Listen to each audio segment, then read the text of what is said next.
नमस्कार, मैं कुंदन। आप देख रहे हैं कुंदन मैथ्स नॉलेज। यदि आप मैथ्स को सीखना चाहते हैं तो चैनल को सब्सक्राइब करना ना भूलें। आज का टॉपिक है घात के आधार पर बहुपद का प्रकार। पिछले वीडियो में हम लोग सीखे थे कि पद के आधार पर बहुपद कितने प्रकार का होता है। आज हम लोग सीखेंगे कि घात के आधार पर बहुपद कितने प्रकार का होता है।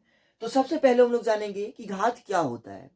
तो किसी भी चर पे जो मान लिखा होता है उसी को हम लोग घात बोलते हैं। अब चर क्या होता है, तो पिछले वीडियो में हम लोग चर के बारे में भी सीखे थे, लेकिन आज थोड़ा उसे भी हम लोग देख लेते हैं कि चर क्या होता है।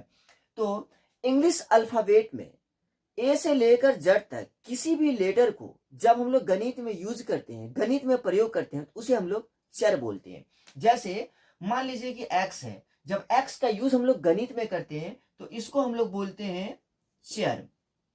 और x पे जो मान लिखा होता है उसी को घात बोलते हैं। जैसे x पे लिखा है पावर 5, तो इसका घात कितना हो गया, इसका घात हो जाएगा 5। तो इसी को हम लोग घात बोलते हैं। अब हम लोग जानेंगे कि घात के आधार पर बहुपद कितने प्रकार का होता है। तो पहला जो होता है वो एक घाती बहुपद, एक घाती बहुपद, एक घाती बहुपद। एक घाती बहुपद का दूसरा नाम है रैखिक बहुपद। इसे हम लोग रैखिक बहुपद भी बोलते हैं। रैखिक बहुपद बिल्कुल आसान तरीके से आप समझ जाएंगे कि घात के आधार पर बहुपद कितने प्रकार का होता है। एक घाती बहुपद जिसको हम लोग रैखिक बहुपद भी बोलते हैं। तो अब एक घाती बहुपद या रैखिक बहुपद क्या होता है, तो जिस भी बहुपद का घात एक होगा उसे ही हम लोग एक घाती बहुपद या रैखिक बहुपद बोलते हैं। जैसे आपका एक बहुपद दिया हुआ है 4x प्लस 5, तो इसका घात कितना है, इसका घात 1 होगा। क्योंकि क्योंकि यहाँ पे x है जो कि एक चर का प्रयोग हुआ है, तो x पे पावर कुछ नहीं है तो यहाँ पे 1 है, इसलिए इसका घात 1 होगा। एक जब घात होगा तो इसका नाम होगा एक घाती बहुपद या फिर रैखिक बहुपद। अब हम लोग देखते हैं दूसरा। दूसरा जो होता है वो द्विघाती होता है। द्विघाती, द्विघाती बहुपद।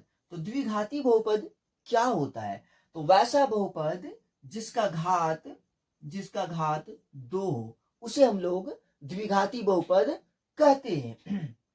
जैसे 5x² प्लस 7x प्लस 6, ये आपका एक बहुपद दिया हुआ है जिसका घात इसका कितना है, घात इसका दिया हुआ है 2, इसलिए इसका नाम है द्विघाती बहुपद। तीसरा देखते हैं। तीसरा होता है त्रिघाती बहुपद।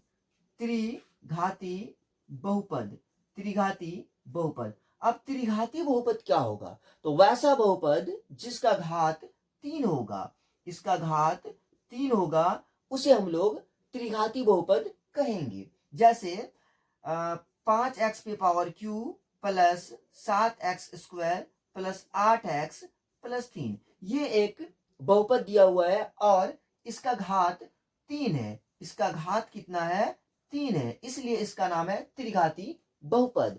तो घात के संख्या के आधार पर ही बहुपद का नाम होता है। जैसे घात अगर 1 है तो एक घाती बहुपद, घात अगर 2 है तो द्विघाती बहुपद, घात अगर 3 है तो त्रिघाती बहुपद। इसी प्रकार से इसका नाम चलते रहता है। तो आशा करते हैं कि आपको ये समझ में आया होगा। मिलते हैं अगले वीडियो में नए टॉपिक के साथ, कुछ और नया सीखेंगे। तब तक के लिए bye and thanks for watching.